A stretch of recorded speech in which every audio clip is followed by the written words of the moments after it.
Hello everyone, welcome to another episode of Nate's DIY Garden, the Vermont edition if you want to call it. Today we're going to talk about the garlic that I planted when I moved here. But before we get started, make sure you hit that thumbs up, make sure you hit that subscribe button on my YouTube channel.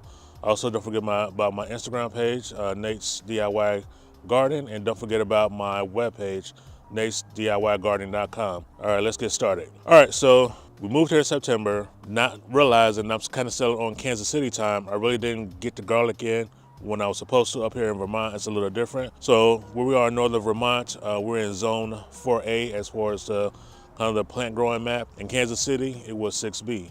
So fortunately, we had some beds that came with the property. So I just kind of put those back together. Got some nails and stuff, put it back together. Because I was talking to some people here and from church and stuff like that, and realized that I'm in Vermont and I need to have my garlic in the ground a lot earlier than Kansas City. So in Kansas City, I usually put my garlic in the ground around about first day of winter. Up here in Vermont, your garlic needs to go in around about the middle of October. Fortunately, this year in Vermont, it was running a little warm, so I was able to get my beds together. I was still able to find some dirt somewhere, some compost dirt and some fertilizer type or manure type dirt that can mix together to make my soil. And got it together in the beginning of November because it was still warm enough to plant garlic in the beginning of November actually. So usually I get my garlic from the Kansas City Community Garden, but since I'm up here in Vermont now, I actually got my hardneck garlic from burpees.com. So if you need some hardneck garlic, you can go to burpees.com or you can go to Baker's Creek website, rareseeds.com. But definitely up here in Vermont, you cannot grow soft neck garlic. It will not survive up here during the winter. You can kind of get away with that in Kansas City, but up here you cannot. So you definitely need hard neck garlic when you're growing this far north.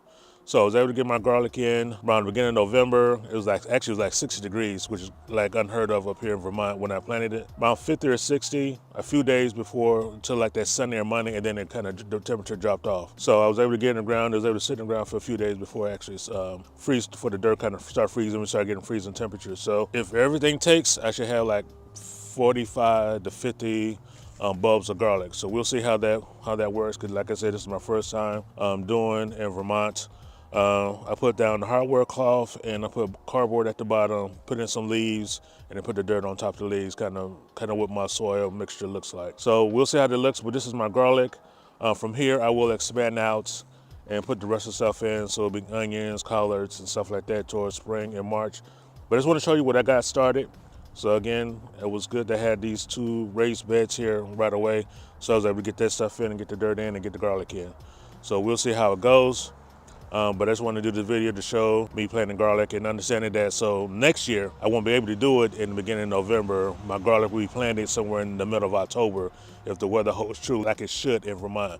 So again, Kansas City, first day of winter, Northern Vermont, middle of October to the end of October when you plant your garlic. So that's one of the differences I'm starting to see right now as far as planting. So as I notice the differences, I'll put them in my videos and let you know. But until next time, again, please hit that thumbs up, hit that subscribe button on my YouTube channel, Instagram page, Nate's DIY Garden, and then also my website, natesdiygarden.com.